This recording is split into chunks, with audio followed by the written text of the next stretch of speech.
Welcome to the first of 10 events celebrating the 10th anniversary of the Big Eddy Film Festival. Thank you for joining us. We are so excited about our kickoff event this year. It's going to be Thursday, July 1st at Bethel Center for the Arts, Bethel Woods Center for the Arts at 8:30. And it is a documentary, an amazing documentary called Summer of Soul, celebrating a music festival that was the same summer as Woodstock, but somehow the footage ended up in a basement for 50 years and only recently has been rediscovered. Two of the men that are pivotal in bringing this film to us and the world, which by the way, will be shown on Hulu and opening in theaters across the country the day after our showing. So you have the opportunity to be the first people to see it. Two of the producers are here. The first one is David Dinerstein, who is a very prolific director, or rather a producer, involved with the distribution and production of over 200 films, including Pulp Fiction, American Hustle, and Paris is Burning, one of my personal favorite documentaries. His partner on this project, one of his partners, is Robert Fyvolent, who is also an entertainment lawyer and producer. His most recent credit is a documentary about the Pope called Francesco. And as I said, they were both involved in Summer of Soul. Hello, gentlemen. Hi, Greg. Hello. Nice to meet you. Well, thank you for this film. I had the opportunity to screen it to prepare for this talk, and I was blown away. Number one, just by the quality of the work and the stories that were told. And number two, that we'd never heard of it before, or I personally had not heard of the festival, which takes place 4 blocks from my apartment in the city. So tell us, how did you guys rediscover this, and what was the initial inspiration for the film?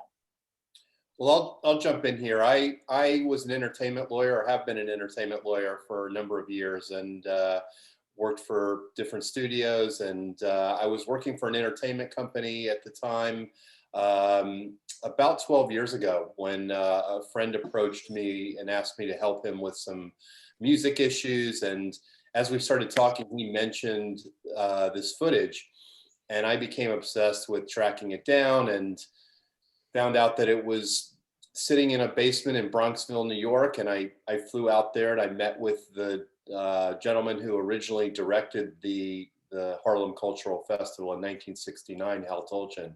And he and I formed a friendship, and I set out to, get the materials in storage and, protect them. And David and I, who had, we'd worked together for a while, we started talking about turning it into a movie. Now, Robert, before I let you talk, David, I've got one quick question. Was all the footage intact, or were there performances that were lost that we didn't get to see in the film? Nothing was lost. Hal owned a film and television production company, so even though these materials were in his basement, they were protected. He was aware of their value. He had been frustrated in 1969 when he shot it that there were no takers for turning it into a special at the time. But the materials did require some significant restoration, which we did. Just having them sit in these canisters for a number of years, there was glue and things that had sort of affected the tapes themselves, and we had to have that cleaned and restored. And the footage, as you can see in the film, just came out spectacularly, and it's so beautiful. The footage is incredible. Now, David, why don't you tell us a little bit about how you came to be involved in the project, what motivated you, and your role? Sure. Robert and I have known each other for many years. He approached me and said, "Hey, I'm, am befriending this guy that apparently shot a concert in Harlem in 1969 with some of the most seminal Black musicians, including David Ruffin and Stevie Wonder and Gladys Knight and Nina Simone and Sly Stone." And my eyes just lit up, and I said, "What? How did I never hear of this?" I'm a music junkie and a music freak. My taste is very eclectic, but I definitively love R&B, soul, and funk, and was immediately sort of attracted. Robert showed me some of the footage, and I just couldn't believe, how great it was, both from a quality point of view and a sound point of view. And when we started talking, he had mentioned to me that there is approximately 40 hours of footage. So it was just literally finding a treasure trove to some extent and figuring out, what's the story we're going to tell, and figuring out who we should bring on to help tell that story. Who's going to be the captain of our ship as a director? The director created so many wonderful, intimate moments, present day moments. Two of my favorite moments were when we were watching Marilyn McCoo and Billy Davis watch their young selves. Especially, they've just released a new album. They're still making music, but to watch them watching themselves and discussing how they felt in the community as a whole, and what an amazing opportunity it was to perform for an almost entirely audience of color for one of the first times in their career. And then watching Gladys Knight watch herself. Both of those moments were so touching and so quietly impactful. What are a couple of your favorite moments in the film? Well, I'll just comment just for a second on the Marilyn and Billy Davis sequence. We were standing there watching them watch it for the first time, and what you don't see in the movie is that we're crying, watching them crying, watching this. I was crying too. I was weeping. So there's so many great moments. I love the moon sequence. I think our editor Josh Pearson is just a genius, and he did a great job of sort of combining the Staples singers' music in that sequence with the moon landing, and then just seeing the reaction from the people in Harlem. What a lot of people might not realize about that scene is, while we restored this footage that was in Hal's basement, not everything in the movie came from Hal's basement. And we found that footage of Walter Cronkite cutting to the Harlem Cultural Festival, which also nobody could ever imagine existed. It was just an amazing find from our archive team, and it really puts that sequence into context. I would also add that, I think there were obviously a lot of great bits in this movie and a lot of scenes, and I continuously, talk about one and then think about another. But I was blown away by the scene where Mahalia Jackson, who is the reigning queen of gospel, sort of literally hands the microphone and metaphorically the torch to a young Mavis Staples when she needed some help singing, Precious Lord, which was set up in our film by a current day Jesse Jackson, who was on the stage that day, retelling the story of when he was a young man and was with Martin Luther King Jr. and Ben Branch, who also played at the festival. And Martin Luther King Jr. asked Ben Branch literally minutes before he was assassinated that, he wanted him to play Precious Lord at some point. So to hear that song played in the context of, a large Black audience was incredibly emotional, and the music was just stunning. To hear those two women sing with one another it just takes my breath away. It's really amazing. Well, and there's a wonderfully generous moment, because there was only one microphone for some reason, when Mavis Staples, who I was obsessed with. Oh my gosh, I remember my sisters playing Respect Yourself on loop when I was a kid, but that there was only one microphone, and that they were trying to figure it out spontaneously in the combustion of that moment. And then Mahalia Jackson literally hands the microphone to the younger woman. It was just a beautiful moment. And I totally went down a Google rabbit hole, or a wormhole, right? So I was reading all about Mahalia Jackson's personal life and her end of life and her motivation. And I learned so much from the film, and then was inspired to learn more. I really appreciate that. One thing I was really curious about from watching the film is it fair to call Tony Lawrence the executive producer of the cultural festival? What was his title? So a little bit of the background there, I think, we go into it a little bit in the movie, but, he had organized similar events in Harlem prior to the 1969 festival. And obviously the 69 festival was something, on a completely different scale. But Hal Tolchin, who shot the festival, really shot it on spec. He heard that Tony and the city and Maxwell House Coffee were putting this thing on, and he just decided he was going to get permission to shoot it. So Tony really was the MC and the organizer, and I don't know what his title might have been, but he was just a really charismatic and just perfect host for that event, as you see in the movie. And how did his story continue? What did he do after the festival? Can you tell me a little bit more about his life?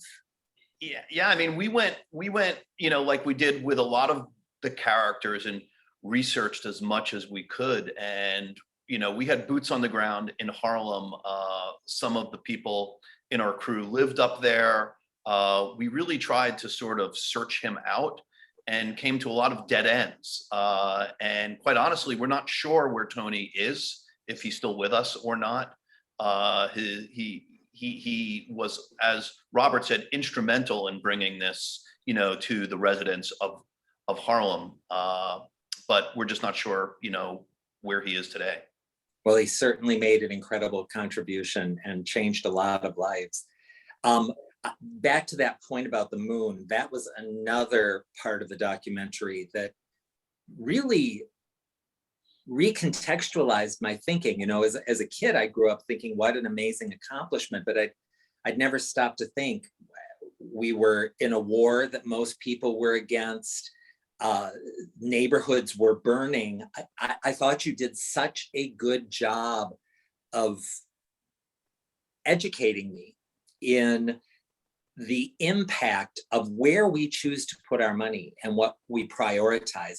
I thought that was an excellent, deft part of the documentary. Well, I think one of the things that Questlove brought to the table as a director, was the ability to contextualize the music with current events during the day. And I think it was really important for him to also take the viewpoint of Black Americans during that time, rather than just a traditional, conventional one, which, so many of us have sort of grown up with. And specifically the story about the moon landing, Stevie Wonder was playing on that particular date. And, it was a huge event, obviously, for many Americans.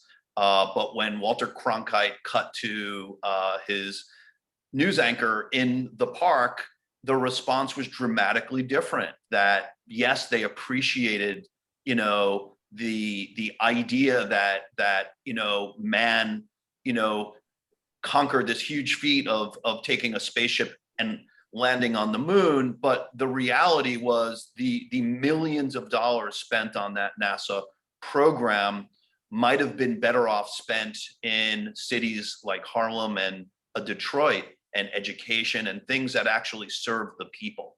And I think, for me at least, it was one of the first times I've heard that point of view, and it makes a tremendous amount of sense. You mentioned Questlove, so let's talk about that for a couple of minutes. This is the first film he directed, is it not? That's my understanding. It is. So home run. Yeah. So when David and I started putting this together, we, started making a list of people that we thought would be, a good storyteller for this project. And Ahmir Questlove was at the top of our list. In fact, it was really the first person we approached in person to discuss it with him.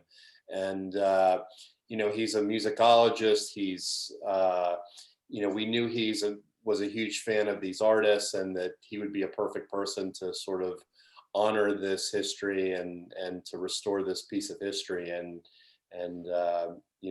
he had some doubts at the beginning, just because he hadn't directed, but we assured him that we were going to put a great team behind him, and here we are. Yeah, and the one thing I'd add is that, one of the comments he made when we first showed him the footage, not only was he sort of shocked that he didn't know about it, because he's a musicologist and is incredibly well versed on so many different types of bands and music, and he was surprised really that he didn't know about this.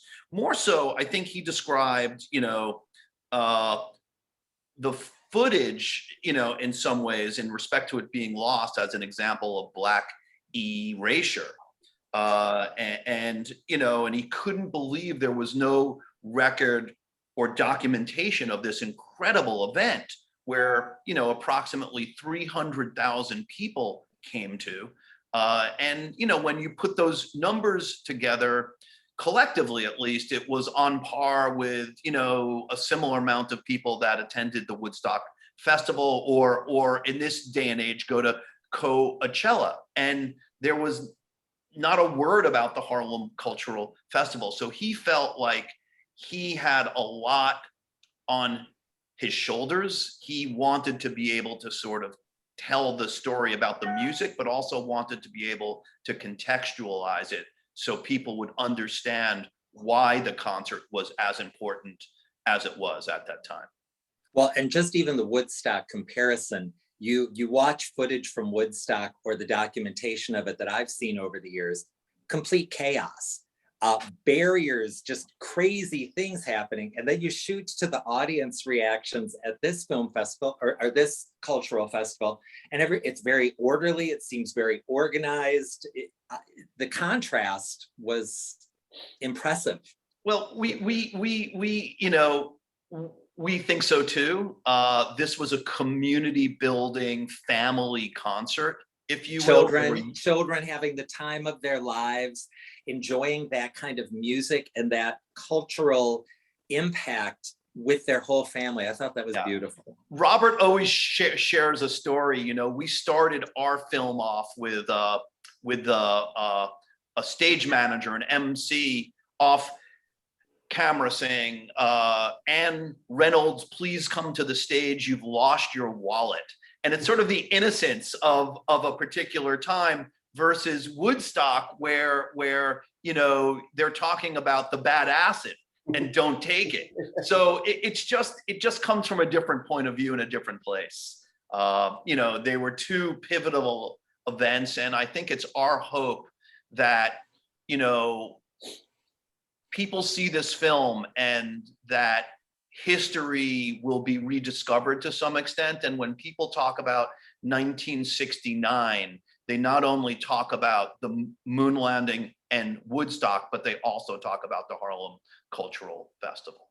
Well, and is there footage from Al Sharpton when he's about 14 years old in the film? Did I write that down correctly? A very young Al Sharpton.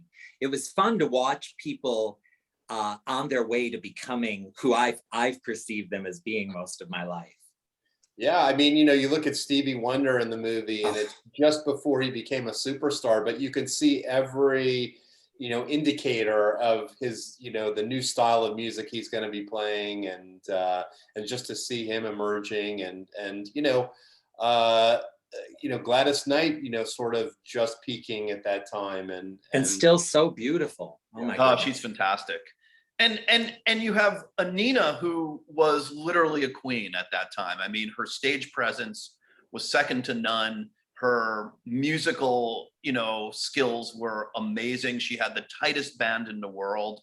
And it was, we believe, the first time she played young, gifted, and Black for this big audience. And that she found inspiration for that song from Lorraine Hansberry's work was so touching and just so community based. Yeah. Yep. One of my other favorite moments involves Mr. Staples or Reverend Staples from the Staples Singers, and Dinah Shore asking him how he got his first guitar, which he paid $5 for, which I think was well over a week's wages. Oh, yeah. And then you saw that man earned every note he played. He earned every bit of success he had. And then to inspire that in his daughters, it was so touching. You know, when I first met with Hal Tulchin, he was telling me about different things I would see in the footage. And he told me there's a time that Pop Staples addresses the crowd and says, "Hey, you kids stay in school. One of you may grow up to be president one day."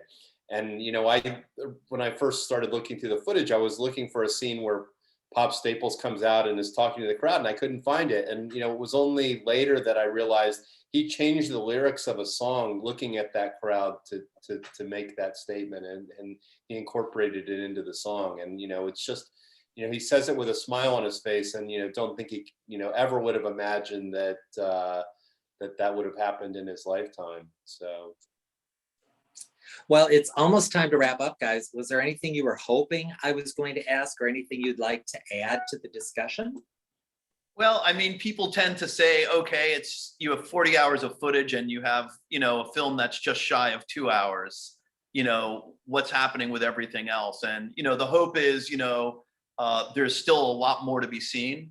There's a lot that was left on the cutting room floor on this particular film. And, you know, we certainly hope there's going to be an opportunity, you know, for people to see more of this in days to come. Robert, anything to add? No, I just hope people think about seeing this movie in a theater on a big screen. You know, I know it's a historical film. There's no car chases, you know, but at the same time, it's a joyous movie, and it's a fun movie, and people should think about, you know, getting out of their houses after a year and celebrating in a theater and going out and seeing it. So. Well, and last year we were able to show a few films live as opposed to virtually. And to rediscover getting to see film with an audience was so joyful, and not unlike the Summer of Soul. So thank you both so much, Robert Fyvolent and David Dinerstein. You've helped bring an incredible film to our communities.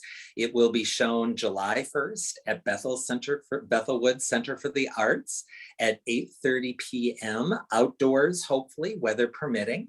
And on July 2nd, it will be on Hulu and in theaters everywhere where you can see it on a large screen. But remember, your first opportunity is with the Big Eddy Film Festival, which is celebrating its 10th anniversary this year with activities and events throughout the summer celebrating that accomplishment before the Fall Film Festival.